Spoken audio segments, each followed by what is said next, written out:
CS Varadachari గారు వారి blessings చెప్తారు.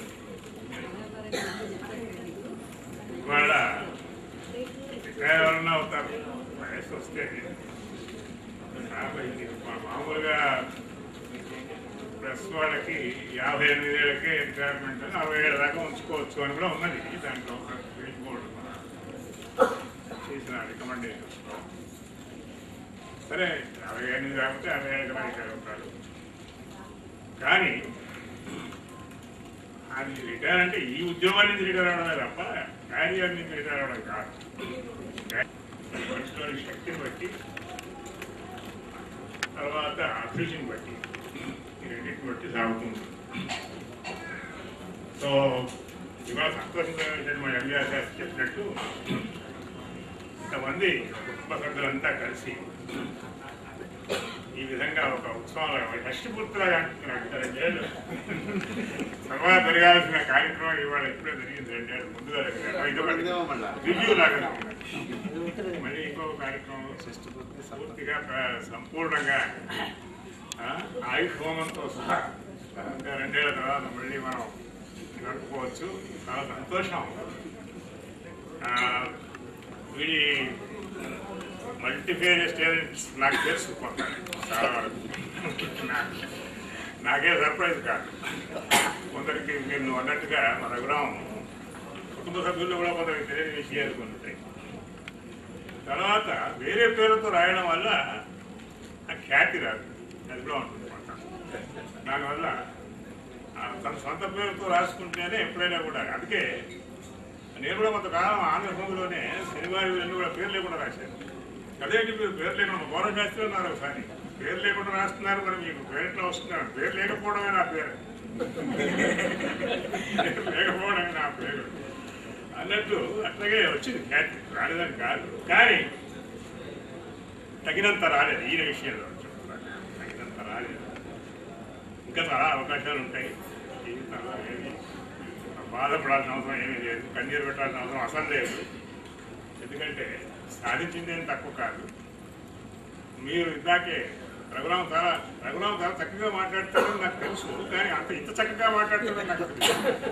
షార్లో మాట్లాడుతుందని తెలుసు. నాకు ఎప్పుడు వినలేదు నేను, కానీ అది అధ్యాపక వృత్తిలో ఉంది కదా, అందుకోసం అని చక్కగా ఆ క్లాస్ రూమ్ లెక్చర్ లాగా చాలా చక్కగా మాట్లాడి మొత్తన తర్వాత ఎక్కడా కూడా అసందర్భం లేకుండా చక్కగా ఎక్కడ తక్కుపాటు తడబడటం వచ్చాక ఏది లేకుండా చాలా బాగా మాట్లాడింది.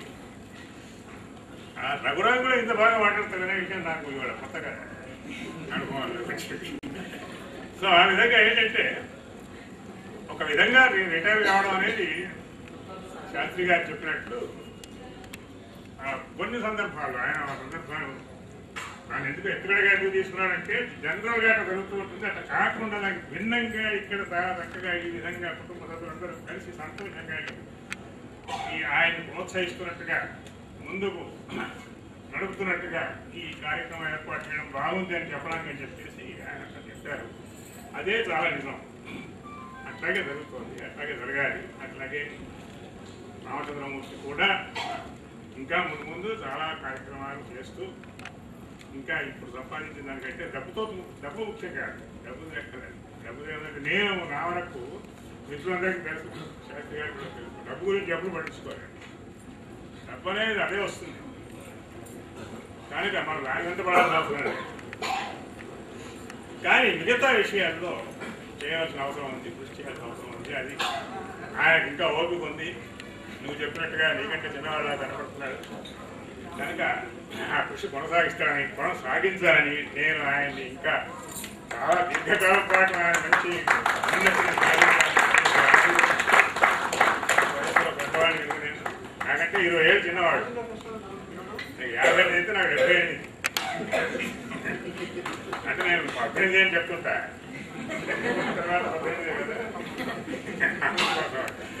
సో ఆశీర్వదిస్తూ ఆయన అభివృద్ధి చూడడానికి మనం అందరం ఉందాం. నేను ఉంటాను.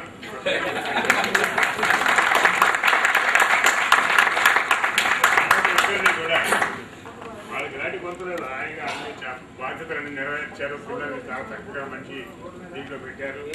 ముఖ్యంగా ఇప్పుడు అమెరికా పోదామా, రేపు పోదామా, ఎత్తు పోదామా అనేది మూడ్లో ఉన్నారు.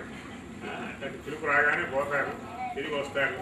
జీవితంలో ఇంకా అనుభవించాల్సిన సంతోషాలు సుఖాలు అవన్నీ కూడా అనుభవిస్తారని చెప్పేసి ఆశిస్తూ వాళ్ళని ఆశీర్వదిస్తూ ఎలా స్వీకరించారు మనతో పంచుకోవడానికి తను కూడా వచ్చి మాట్లాడాల్సిందిగా. యాక్చువల్లీ అనే దానికి నిదర్శనం ఏంటంటే రిటైర్మెంట్ రేపు అయిపోతుంది అనగా